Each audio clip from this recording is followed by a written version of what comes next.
Buenas noches, soy Carlos Elizondo, bienvenidos a Primer Círculo. Muy buenas noches, soy Federico Reyes Heroles, bienvenidos a Primer Círculo.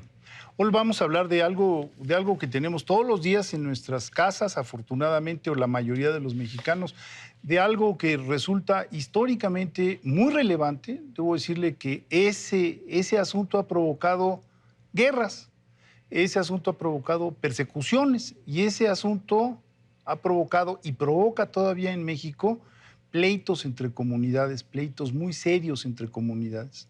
Me refiero al agua que es una de las muestras de mayor justicia social. Cuando un país tiene agua generalizada, es un país que puede acceder a mejores niveles de sanidad, a mejores niveles de salud, a mejores niveles de todo. De tal manera que el agua es un elemento central de nuestra convivencia. Y en ese sentido, en México se creó ya hace algunos años una Comisión Nacional del Agua, que es una institución muy particular, no es una Secretaría de Estado, es una comisión que tiene facultades sobre este ámbito, un ámbito muy complejo, un ámbito federal, pero también que interviene en las cuestiones locales. Y para ello hemos invitado a la cabeza de esa institución, a la doctora, si se vale decirlo así, tal cual, Blanca Jiménez, que ha sido, debo decirle, impresionante, con un currículum vitae realmente muy relevante. Ha estado vinculada al tema desde hace 35 años. Se dice fácil porque además es una mujer joven, pero es una mujer que ha estado muy ligada al tema, que se ve que seleccionó un tema vital para nuestro país y en el mundo, porque no solo en nuestro país, y que se ha dedicado a él, a través del Instituto de Ingeniería, a través de una serie de organizaciones internacionales como la Bill Gates Foundation, a través de todas las vías que usted se imagine, que ha recibido muchos reconocimientos internacionales y nacionales, y que hoy está a cargo de esta institución, lo cual como mexicano, debo decirlo a mí, me encantó, Carlos, ver esta hoja de vida con una mujer tan preparada que esté en el servicio público. Muy bienvenida, Blanca. Muchas gracias por la invitación, Federico, Carlos. Muchas gracias. ¿Por dónde comenzamos? Este es un país de excesos, ¿no? Es un país de contrastes. De contrastes. Yo creo que es un país de contrastes, una parte con un desértica y semidesértica y una parte muy húmeda, una en cuanto al tipo de clima, pero también podemos decir que tiene costas, muchas costas, y también tenemos parte alta. Esa combinación nos hace ser un país con muchas características muy diferentes en el tema del agua, de su distribución. Aquí está, que llevamos algunas semanas lloviendo. Parecería que ustedes exageraron con esto de declarar que estaba faltando agua y que nos cortaron ahí una pizcachita del Cutzamala aquí a los capitalinos. ¿Exageraron o sí hay motivos? No. Que yo nomás veo agua. No, bueno, yo sé que si uno sale en ciertos lugares lo que uno ve es la lluvia, pero desafortunadamente tenemos ahorita al corte del 15 de septiembre un 30% de déficit de agua con zonas desde moderada a excepcional de sequías. Hay estados incluso, sobre todo en la parte de Oaxaca, que ya hay varios estados con una sequía excepcional. Es una zona en general de mucha agua. Es general de mucha agua, es zonas donde... bueno, lo que pasa es que la sequía es un término relativo a la condición que uno tiene normalmente. Por ejemplo, pero en estas partes de Oaxaca, que son las partes centrales y altas de Oaxaca, son de por sí ya, tienden a ser áridas. Pero también tenemos sequía en Tabasco, que es una zona muy húmeda. Sí, curioso. Y, sí, y tienen ahí también problemas de agua. Ahora, también hay que entender, aunque uno sigue viendo que en el río hay agua, el tema es la infraestructura, dónde están puestas las obras de toma de agua para sacarlas, y entonces podemos experimentar sequía aunque todavía haya agua en el río. Sí, porque ya está tan abajo que no entra el agua al sistema, porque está acostumbrado a que esté mucho más alto. Está más alto y tampoco uno le puede andar sacando mucha más agua a un río, porque tiene uno que pertenecer el caudal ecológico. O sea, si sacamos todo el agua del río, pues se mueren los peces. Se mueren los peces, exactamente. Entonces no es tan trivial la cosa. Ahora, manejaste este término de 30%, pero 30% es el promedio. En realidad hay entidades que están muy tremendas. Tenemos los estados de Tamaulipas, Veracruz y Tabasco en el nivel de 3. La escala tiene 5 puntos de 0 a 4.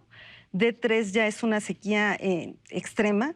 Está Tamaulipas, Veracruz y Tabasco, Oaxaca y Chiapas, San Luis Potosí y Hidalgo. Pero con D3 tenemos ya los ríos de Coatzacoalcos, Pánucos, El Grijalva y Usumacinta, 3 municipios en Oaxaca y 5 municipios en Veracruz. Ahora, uno siempre que hay un huracán o un ciclón, lo que sea, vemos las fotos de este exceso de agua, la preocupación por ayudar a los que se inundaron, meterle dinero a la carretera que se llevó el agua. Pero yo nunca veo las fotos de la crisis de la sequía, la presa a medio llenar, la gota de agua que ya no llega.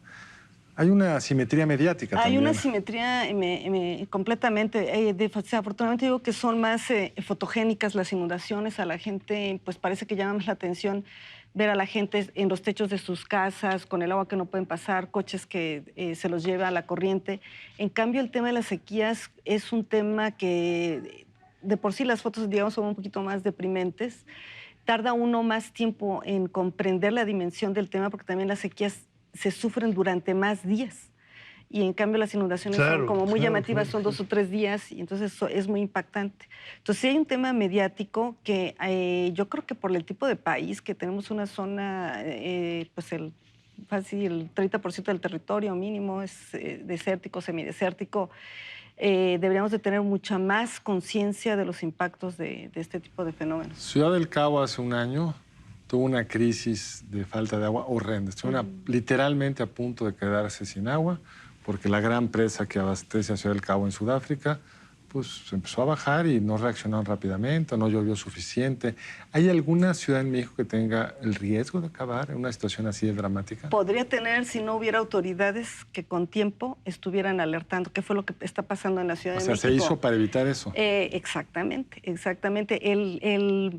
Parte de la administración del agua, del manejo de la administración del agua que hacemos es precisamente estar monitoreando, estar calculando cuánto tenemos de aguas en las presas, cuál es la demanda y haciendo modelos para no dar de más y ante el riesgo de no llover, quedarnos sin agua. Entonces estamos nosotros monitoreando, por eso ahorita se puso esta restricción al agua del Valle de México, que es un 10% de lo que trae el sistema Cutzamala, o sea que del total no es tanto. ¿Qué es porcentaje del total?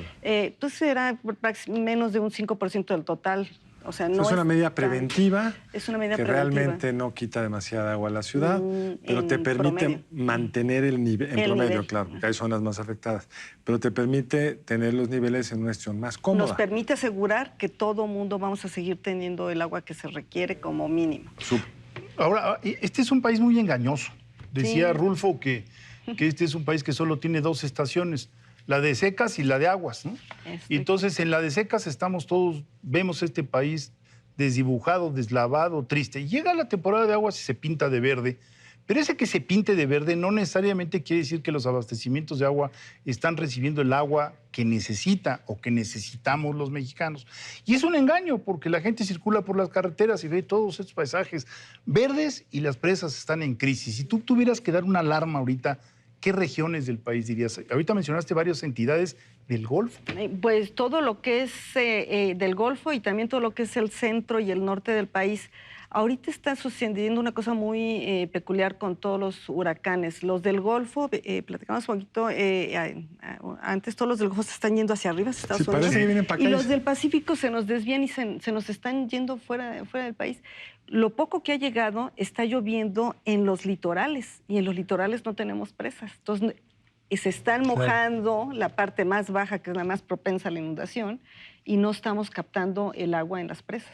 Sí, necesitamos que lleguen a Chihuahua, necesitamos que lleguen a Sonora, que lleguen... Claro, ha habido un par de ciclones que se han entrado a territorios. En Jalisco se recuperaron de forma importante. Se recuperaron, Jalisco se recuperó y también en Monterrey. Pero fuera de eso, de la Ciudad de México, porque arrancamos el año con mucha agua. Con casi 94, estamos muy por arriba tenemos un nivel excepcional de llenado y como no estuvo lloviendo en la primera parte del semestre, se nos bajó hasta 70%. Y eso es, por ejemplo, una cosa que nos han preguntado. Nosotros sesionamos desde 1991, la Conagua sesiona todos los martes a las 10. Desde hace como 3 meses, esa sesión la pueden ustedes ver por Facebook y es el Comité de Grandes Presas. y ahí sesionamos. Entonces, muchas gentes nos han oído y luego dicen, bueno, ¿por qué si la presa del Cutzamala está al 70%? Porque a mí me cortaron el agua. Precisamente porque no podemos bajarla toda y dar esa cantidad de agua porque tenemos que prever todavía los meses que no van a llover. ¿Y ahorita tendría que estar a cuánto? Ahorita tendría que estar como a 90. Entonces, traemos un déficit de 20 puntos. 20%, sí. Sí, 20 Entonces, puntos 70 se oye mucho, pero no respecto a 90. Como decía hace rato, todo es relativo a dónde debes estar. A dónde debe estar y también un poco la administración. Tenemos que guardar, cuando cae la lluvia, la tenemos que guardar para los meses donde no llueve. Ahora, en tu hoja de vida, que insisto, es muy impresionante, hay varios rubros en donde has estado en el reuso y en el cuidado del agua, que es algo que los mexicanos, por desgracia, no hacemos. Si cuidáramos el agua que de pronto se nos deja venir en estas avenidas, por un lado dramáticas, pero por el otro lado fantásticas, ¿no? Riquísimas. Riquísimas. Somos un país de reuso, ¿eh? Déjame. A ver. Bueno, yo sí efectivamente, mi especialización es el reuso. Yo comencé a hacer temas de reuso cuando en muchos lados no se hacía, en Francia no se hacía. Yo me acuerdo que cuando empecé en reuso, dije, bueno, ¿para qué quieres reusar el agua? Así me dicen, ¿pero qué te pasa? Y México es uno de los países pioneros en el reuso. El primero fue en Monterrey. En 1956 utilizó el reuso de agua industrial. También tenemos la planta de Chapultepec. Bueno, ya no está esa vieja planta, ahora tenemos una más moderna. Pero la estamos acabando. Donde se reusa el agua para llenado del lago de Chapultepec y para riego. Lo abandonamos por cierto tiempo y ahora se está retomando cada vez más fuerte. Pues simple y sencillamente... Aquí hay que recordar que el agua, a diferencia de otros recursos, es un recurso renovable. O sea, tú sacas un litro de petróleo, lo quemas y se te acabó. Tú sacas un litro de agua, lo usas, lo puedes regenerar y lo vuelves a usar porque no se crea ni... Es renovable, o sea... Hay que limpiarlo, nada más. Hay que limpiarlo, hay que saber limpiarlo. Ahora, somos capaces... Nosotros vamos a limpiar lo que tú quieras, nada más que te va a costar diferente. Sí, bueno, en Francia tienen un sistema fantástico de limpieza proporcional al grado digamos, de porquería que avientas al agua, ¿no? Y esto es progresivo, fiscalmente hablando es progresivo, porque quien más contamina, más dinero tiene que aportar, y eso está muy bien. Ahora, ese es un viejo déficit de este país, porque teníamos unas sanciones fuertísimas a los municipios que no tengan plantas para reusar el agua, pero nunca se las hemos cobrado, o se las cobramos muy mal, o las cobramos a medias. Y el resultado es que no tienen los incentivos para esto. No tienen los incentivos. Por un lado, las tarifas del agua no han subido en la medida que han subido otros insumos de las plantas. Por ejemplo, las tarifas de agua si suben 3-4% cuando la tarifa eléctrica ha duplicado. Entre el 60-70% de los costos de las plantas de tratamiento es la tarifa eléctrica. Entonces, ahorita los municipios no pueden pagar la tarifa eléctrica. No da. No da. Y políticamente es muy difícil subir el precio. Políticamente es muy difícil. Aunque hay estados que han logrado hacerlos, una, por ejemplo, es León, está ahí a 20 pesos el metro cúbico y alcanzan a pagarlo. Monterrey también tiene... bueno, ahorita está en un proceso de sanear porque dejaron por un tiempo las tarifas de actualización. Pero habría que ver esos temas y obviamente con subsidios cruzados, porque hay gente que 20 pesos el metro cúbico pues no los puede pagar. Y hay otros que podrían pagar hasta más. Entonces, hay un tema ahí de subsidios cruzados de la sociedad. Sí. Ahora, otro tema, y hoy salió un reporte en la prensa, no vi el reporte original del Banco Mundial, respecto a la calidad del agua, porque una cosa es cuánta agua tienes y otra cosa es qué agua te llega. Y ahí había una crítica bastante dura respecto a la calidad del agua que llega a México, o que nos llega a los mexicanos. Primer problema, porque no se reusa suficiente el agua, una parte del agua de río tiene muchos nitritos y luego se acaba contaminando las fuentes de donde se surtirán aguas a otras comunidades. Y el otro problema, digamos, que lo vivimos todos en alguna medida, es que cuando vas a ciertos países desarrollados, incluso en Argentina, que tiene un nivel de ingreso similar a nuestro, abres la llave y tomas el agua. Y en México no hemos logrado resolver eso. En Nicaragua también. En el propio Nicaragua no sabías.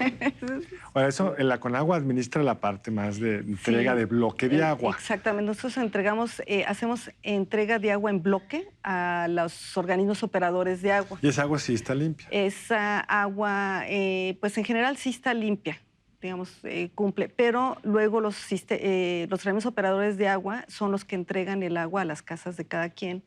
Y hay dos temas. Muchas veces sí salen de las plantas potabilizadoras o cloradoras con una buena calidad del agua, pero entran a redes que no operan de manera continua. Una de las cosas que tenemos que asegurar es que las redes operen continua. Hay una ley en ingeniería que la red de agua potable debe trabajar siempre a presión.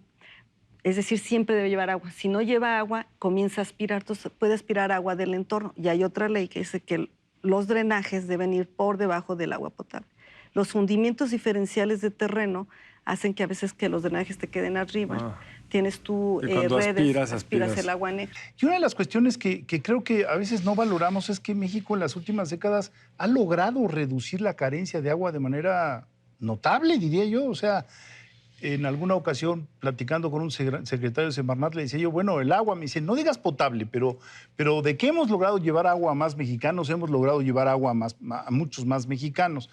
Y en eso yo creo que también la creación de Conagua ha sido central, ¿no? Para coordinar esfuerzos y darle una visión sumamente diferente. Importante. Yo he tenido oportunidad de estar en muchos países. Por ejemplo, ese es un problema también que hubo en Cape Town, el problema del agua. El hecho de tener una institución que maneje de manera centralizada todos los temas del agua, centralizada en el sentido de los temas, ¿no? Geográficamente, le da una potencia y nos da una capacidad tanto de manejar todo el ciclo del agua de una manera muy interesante. La Conagua básicamente hace 4 funciones. Uno, la administración del agua, que es este tema de concesionar el agua.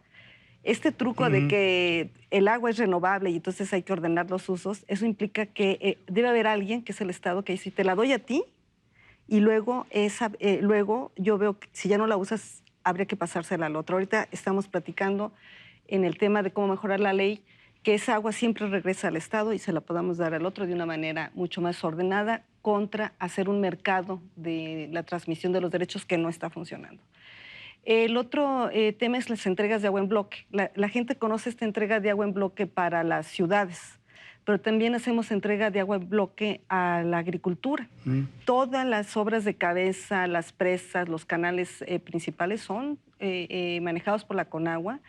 Tenemos, a lo largo de todos los canales, tenemos 161,000 kilómetros de carreteras rurales. SCT tiene 169,000. Y eso es un servicio muy importante que le damos a la población de caminos rurales. Y el otro tema que hacemos es la atención a sequías e inundaciones junto con el Servicio Meteorológico Nacional. Ahorita acaba de pasar Lorena y cada 3 horas se está revisando la situación del clima, alertando, se está en contacto con los estados, con los gobernadores, con los municipios.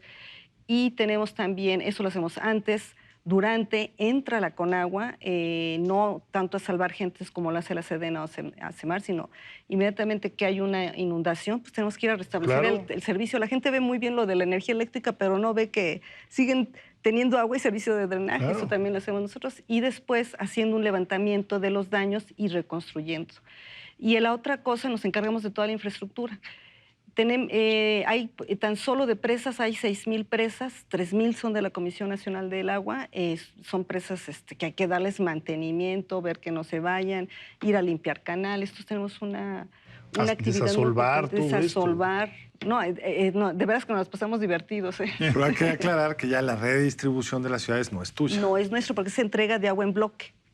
Aunque sí estamos nosotros también proveyendo agua en comunidades rurales, porque no pueden llegar los gobiernos o los municipios. Ahí llegas también tú directo, estando atendiendo comunidades directo. rurales con un sistema en el sur que se llama Procaptar, que es captar agua de lluvia y darle saneamiento. Una cosa que estuve leyendo para preparar el programa, y yo no lo sabía, que uno de los problemas de que se contamine el agua es que precisamente porque no hay la certeza de que abras la llave y salga el agua, todos tenemos nuestro tinaquito y el tinaco es la fuente donde se contamina una parte importante del agua. ¿Cómo podríamos resolver esto? No lo tenemos por esto que venía yo platicando de que no tenemos las líneas a presión porque no siempre estamos metiendo agua y porque no siempre estamos metiendo en agua, tenemos que tener un tinaco en la casa, que es muy raro. O sea, cuando uno es joven y sale por primera vez del mundo, que no hay tinacos en otro mundo. Y cuando aterrizas dices, ya llegué a Tinacolandia. ¿No?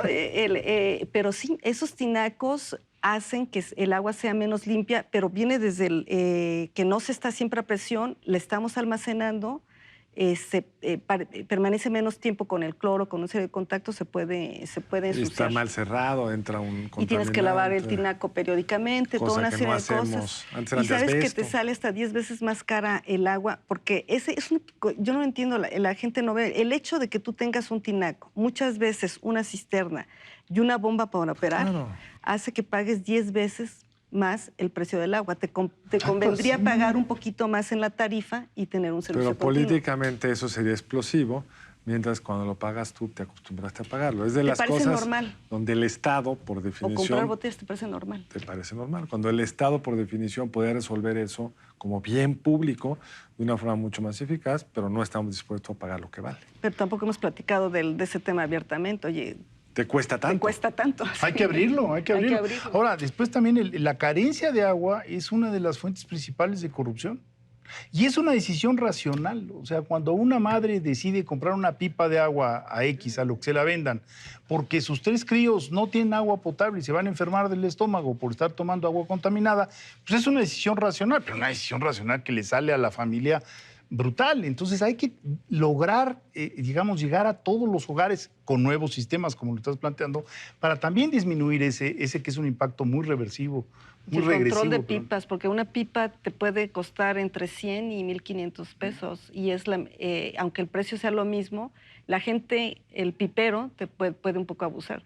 Nosotros en la Conagua ya llevamos algunos piperos corridos, por cierto, por este tema. Por este tipo de tema.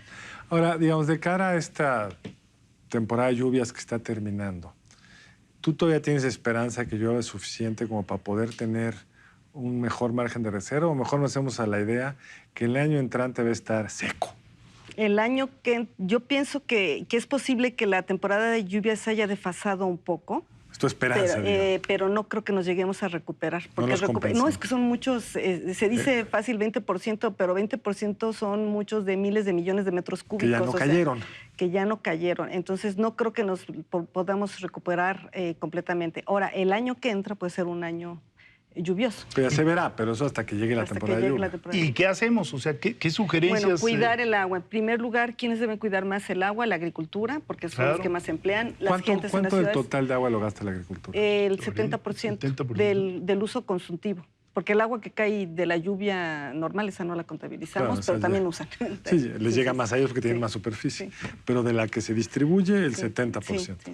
El 70%, y tenemos un 20% para las ciudades, 10% para la industria.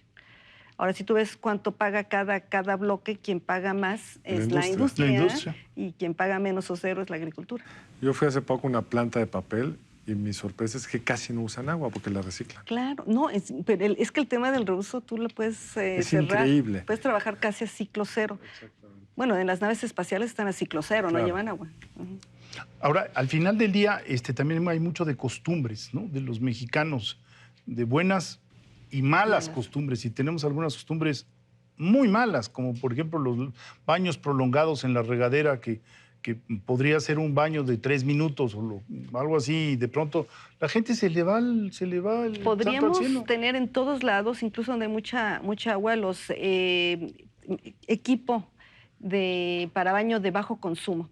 Aunque estés en Tabasco y haya mucha agua, deberías de ahorrar agua. Claro. Por el agua, porque trae energía, es agua potabilizada que tiene tratamiento.